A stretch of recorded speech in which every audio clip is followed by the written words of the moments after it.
PPT saya. Udah, Bismillahirrahmanirrahim. Assalamualaikum warahmatullahi wabarakatuh.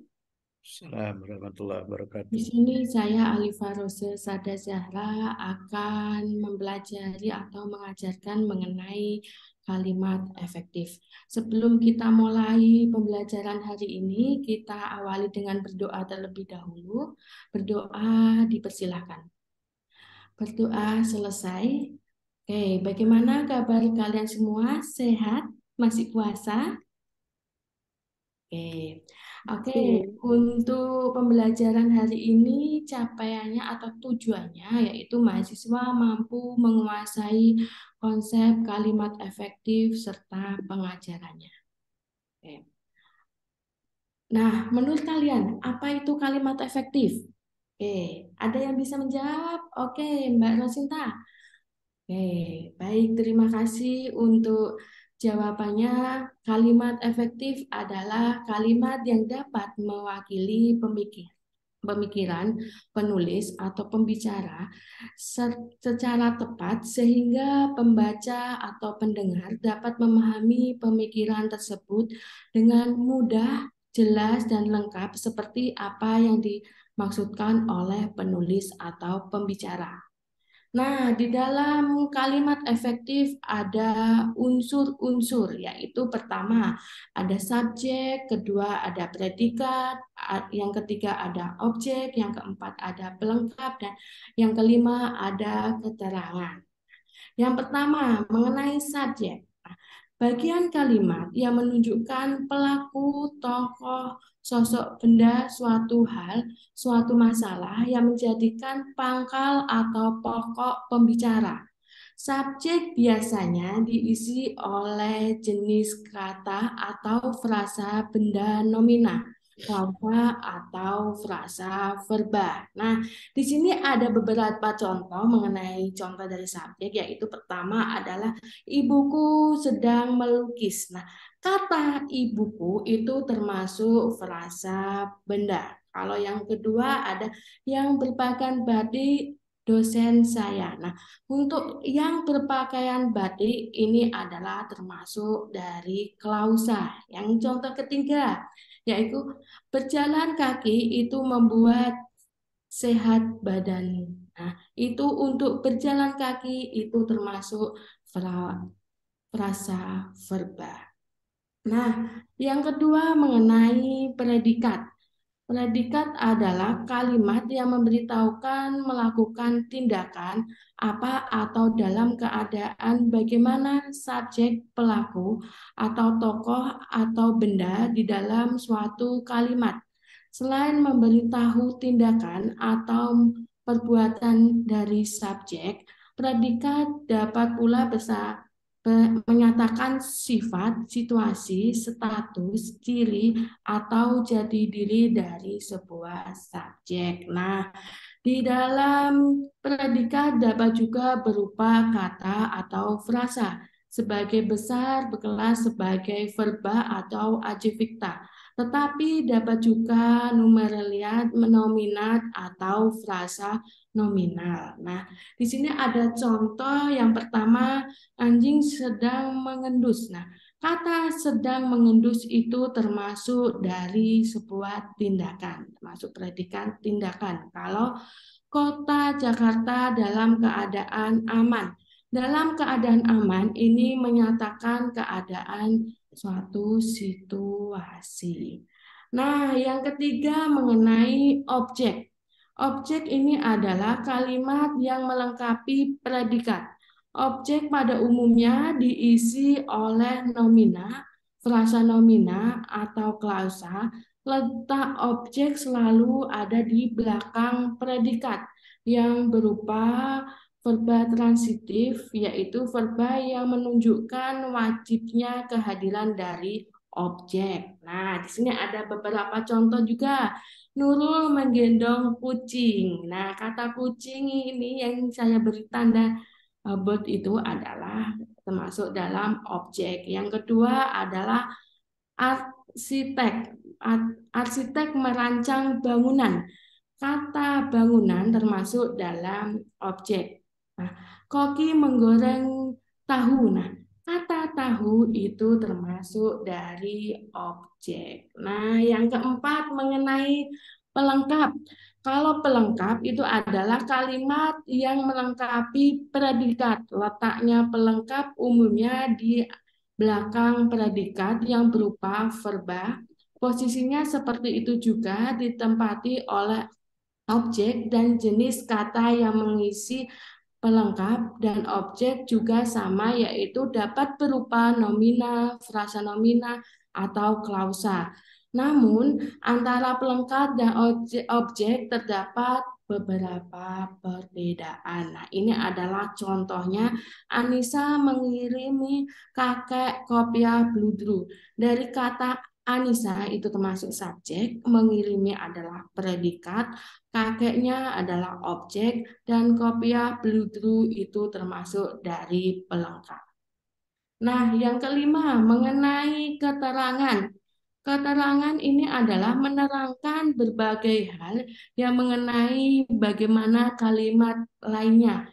Unsur keterangan dapat berfungsi menerangkan subjek, predikat, objek, atau pelengkap. Posisinya bersifat bebas, dapat di awal, dapat di tengah, atau di akhir kalimat. Nah, ini contohnya ada tiga, yaitu pertama, ibu membeli obat di apotek. Nah, kata di apotek itu adalah keterangan tempat. Ibu dokter memeriksa nenek kemarin sore. Kemarin sore itu termasuk dari keterangan waktu. Nah, untuk contoh yang ketiga adalah adik mencuci tangan agar terhindar dari kuman. Nah, dari agar terhindar dari kuman itu adalah keterangan tujuan. Itu tadi mengenai syarat-syarat, itu tadi mengenai unsur-unsur kalimat efektif. Selanjutnya adalah mengenai syarat kalimat. Yang pertama yaitu kesepaduan gagasan. Nah, kalimat efektif hanya mengandung satu gagasan. Nah, di sini ada contoh melihat perkembangan penduduk RW 06 Kampung Sidodadi yang semakin padat, namun tidak didukung dengan perekonomian yang cukup, dan tanpa kita sadari bahwa peningkatan tersebut memerlukan sarana dan prasarana yang memadai. Nah, ternyata di dalam contoh kalimat tersebut itu mengalami tiga gagasan. Nah, namanya kesatuan gagasan itu hanya terdapat satu gagasan. Kenapa kok dikatakan tiga gagasan? Yang pertama, gagasan pertama yaitu perkembangan penduduk RW 06 Kampung Sidodadi yang semakin padat. Itu gagasan pertama. Yang kedua adalah perkembangan itu tidak didukung dengan perekonomian yang cukup. Yang ketiga, kita tidak menyadari bahwa peningkatan tersebut memerlukan sarana dan prasarana yang memadai. Nah, ini termasuk kurang tepat. Yang tepat adalah perkembangan penduduk RW 06 Kampung Sidodadi semakin padat, tetapi tidak didukung oleh perekonomian yang cukup dan sarana dan prasarana yang memadai. Itu adalah contoh yang benar dari kesatuan gagasan. Ya, yang kedua mengenai kesepadanan. Kesepadanan antara gagasan atau pemikiran dengan struktur bahasa yang dipakai dalam kalimat. Kesepadanan dalam kalimat ini diperhatikan dengan adanya kesatuan gagasan atau kesatuan pikiran.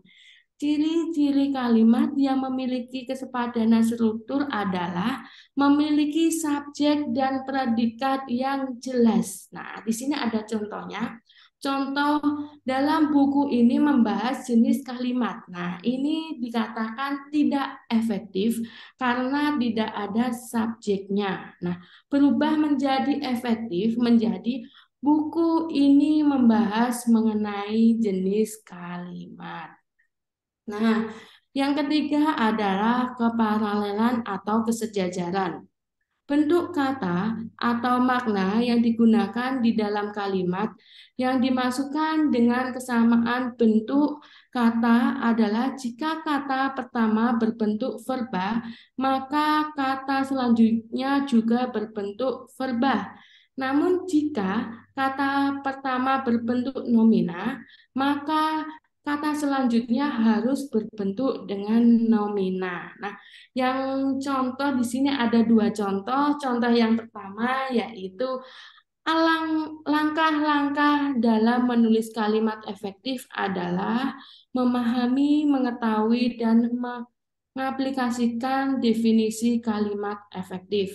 Nah, ini dikatakan tidak paralel, berubah menjadi paralel seperti ini.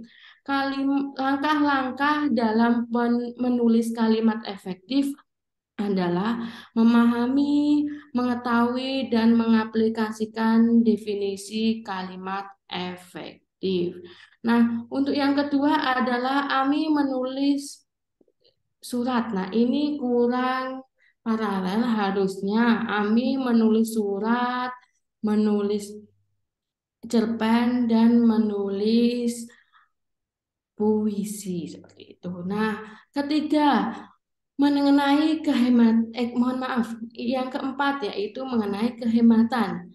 Tidak menggunakan kata atau frasa yang tidak perlu digunakan untuk menghindari pemborosan kata di dalam kalimat. Nah, di sini ada contoh itu adalah menghindari unsur yang sama pada kalimat majemuk. Contohnya adalah saya tidak suka apel dan saya tidak suka durian. Ini adalah kalimat dari tidak hemat. Kenapa tidak hemat? Karena ya ada kata saya tidak suka. Nah, itu berubah menjadi saya tidak suka buah apel dan buah durian. Maksudnya yang kedua juga ada kata yang saya tidak suka. Nah, harusnya hanya satu penulisan saja di awal. Saya tidak suka buah apel dan buah durian. Itu adalah contoh dari kalimat hemat. Nah, Assalamualaikum, kelima Sultan. adalah mengenai kelogisan. Itu adalah kalimat dapat diterima dan atau dimengerti oleh akal atau sesuai dengan kaidah. Contohnya adalah waktu dan tempat kami persilahkan. Ini kurang logis. Yang logis adalah Bapak Kepala Sekolah kami persilahkan maju ke mimbar. Yang kedua adalah contoh juga tidak logis, yaitu saya mengajar mata kuliah jurnalistik online di kampus. Nah, berubah menjadi logis, saya mengajarkan mata kuliah jurnalistik online di kampus. Nah, kenapa yang pertama tidak logis? Karena ada kata mengajarkan. Nah, berubah menjadi logis menggunakan kata mengajarkan ya. Jadi yang pertama mengajar aja itu kurang logis, berubah menjadi yang logis mengajarkan. Keenam adalah kecermatan. Kecermatan tepat dalam diksi sehingga tidak menimbulkan tafsir ganda dan kerancuan dalam kalimat. Kecermatan juga diperlihatkan dengan tidak mengulang kata yang sama yang bukan bertujuan dalam penekanannya. Contoh yaitu mahasiswa perguruan tinggi yang terkenal itu menjadi Putri Indonesia tahun ini. Ini kurang cermat, berubah menjadi mahasiswa yang berasal dari perguruan tinggi yang terkenal itu menjadi Putri Indonesia tahun ini. Nah, ini berubah menjadi cermat seperti itu. Terus, nah ini kalau kebervariasian, yaitu menunjukkan menggunakan kalimat yang tidak monoton, kalimat yang digunakan sebaiknya bervariasi dengan memanfaatkan jenis-jenis kalimat yang ada dalam bahasa Indonesia. Selain itu, variasi dalam panjang pendek kalimat dapat mengganti unsur awal kalimat juga menandakan keefektifan suatu kalimat. Contohnya adalah anak membutuhkan perhatian dan kasih sayang orang tua. Nah, ini adalah kebervariasian yang pertama. Yang kedua berubah jadi bisa menjadi seperti ini, dibutuhkan perhatian dan kasih sayang dari orang tua kepada anaknya. Yang ketiga yaitu perhatian dan kasih sayang orang tua dibutuhkan anak. Itu adalah contoh dari kebervariasian kalimat. Nah, yang kedelapan yaitu ketegasan, memberikan penegasan kepada ide pokoknya sehingga ide pokoknya menonjol di dalam kalimat tersebut.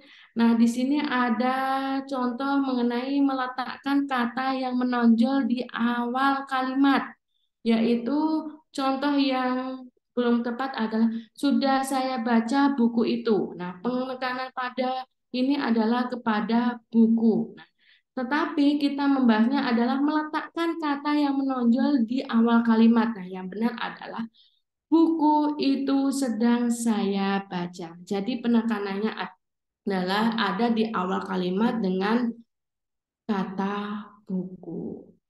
Terus selanjutnya mengenai ketepatan. Kalau dikatakan tepat, itu adalah digunakan untuk pilihan secara tepat dan cermat sehingga dapat mewakili tujuan, maksud, atau pesan dari penulis.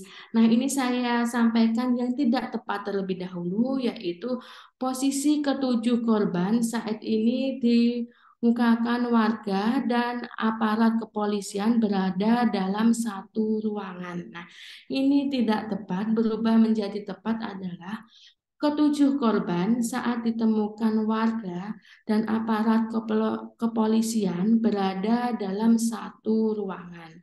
Bisa lagi menjadi posisi ketujuh korban saat ini ditemukan warga dan aparat kepolisian di dalam satu ruangan. Itu adalah juga termasuk contoh dari ketepatan suatu kalimat.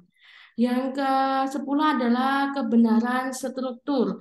Kebenaran struktur dalam bahasa Indonesia artinya adalah unsur yang digunakan dalam kalimat tidak memakai unsur asing atau daerah. Sebagai contoh, pemakai unsur bahasa Inggris tidak benar jika disepadankan dengan konjungsi di mana yang mana dalam bahasa Indonesia. Penggunaan kata tersebut perlu dihindari, bagaimana pula unsur bahasa daerah sebaliknya juga tidak dipakai dalam suatu tulisan. Nah, di sini ada contoh, pemerintah akan membangun sebuah sekolah yang mana sekolah itu adalah satu-satunya sekolah yang ada di desa Sipiogot. Nah, ini adalah contoh yang tidak benar. Berubah menjadi pemerintah akan membangun sebuah sekolah yang merupakan satu-satunya sekolah yang ada di desa Sipiogot. Nah, itu tadi adalah contoh yang benar dari kestrukturan. Nah, yang ke-11 mengenai keringkasan. Kalau dikatakan ringkas itu adalah pemakaian kata dan kelompok kata yang sebenarnya memiliki makna yang sama. Dalam hal ini, kelompok kata merupakan bentuk panjang, sedangkan kata merupakan bentuk ringkas atau pendek. Contohnya, kami mengendalikan penelitian anak jalanan di Jakarta. Itu adalah bentuk panjangnya. Diringkas menjadi kami meneliti anak jalanan di Jakarta. Itu bentuk ringkasnya. Menjadi meneliti, itu yang diringkas seperti itu. Yang kedua, mahasiswa mengadakan diskusi, mengerjakan tugas dari dosen. Ini adalah bentuk panjangnya. Berubah menjadi bentuk ringkasnya adalah mahasiswa berdiskusi mengerjakan tugas dari dosen. Nah, Selanjutnya mengenai ciri kalimat efektif yaitu ada unsur penting pada pokok minimal ada subjek predikat, taat terhadap tata aturan ejaan yang berlaku, dan yang ketiga adalah menggunakan diksi yang tepat, yang keempat menggunakan kesepadanan antara struktur bahasa dan jalan pikiran yang logis dan sistematis, yang kelima menggunakan jalan bentuk bahasa yang dipakai. Yang keenam, melakukan penekanan ide pokok. Yang ketujuh, mengacu pada kehematan penggunaan. Dan yang kedelapan, penggunaan variasi suatu struktur kalimat. Baik, dari adik-adik semua, ada yang ingin ditanyakan? Silahkan sebelum kita menginjak kepada soal ataupun tugas. Baik, kalau tidak ada yang ditanyakan, saya berikan beberapa soal. Silakan dari kalian bisa dikerjakan. Saya berikan waktu 10 menit. Ini ada 4 soal sebenarnya. Yang soal yang 1 sampai 3 silakan dikerjakan sekarang dengan waktu 10 menit. Yang tugas yang keempat, silakan membuat rangkuman materi hari ini itu dikerjakan di rumah dengan seperti biasa dikumpulkan di LMS Universitas Kauripan Kediri dengan batas waktu di hari Minggu jam 24.00. Baik, silakan dari adik-adik bisa dikerjakan terlebih dahulu. Saya berikan waktu 10 menit untuk 3 soal ini. Silakan bisa mulai dikerjakan. Baik, terima kasih waktunya sudah 10 menit. Saya mulai untuk soal pertama. Siapa di sini yang akan menjawab? Oke, dari Mbak Manenda. Oke, baik. Terima kasih atas jawabannya. Yang kedua, soal yang kedua, siapa yang bisa menjawab? Oke, dari Mbak Sonia. Oke, terima kasih. Yang ketiga mengenai soal apa syarat dari kalimat efektif beserta contohnya. Oke, Pak Oni, mohon maaf, Mas Oni, bagaimana? Oke, terima kasih. Jadi sudah paham ya antara bagaimana pengaplikasian antara penggunaan kalimat efektif sesuai dengan cirinya, sesuai dengan syaratnya. Bahwa di dalam kalimat efektif itu juga harus memperhatikan struktur-struktur tersebut. Sebelumnya ada lagi yang ingin ditanyakan atau ada yang ingin dibahas? Oke, kalau tidak ada, saya akhiri pembelajaran hari ini, perkuliahan hari ini. Mohon maaf bila dalam pembelajaran hari ini ada kesalahan ataupun ada yang kurang pas. Insya Allah kita ketemu lagi di minggu depan dengan materi yang berbeda. Saya akhiri. Wassalamualaikum warahmatullahi wabarakatuh. Selamat siang. Terima kasih. Baik, terima kasih Bu Alif. Saya stop recording ya.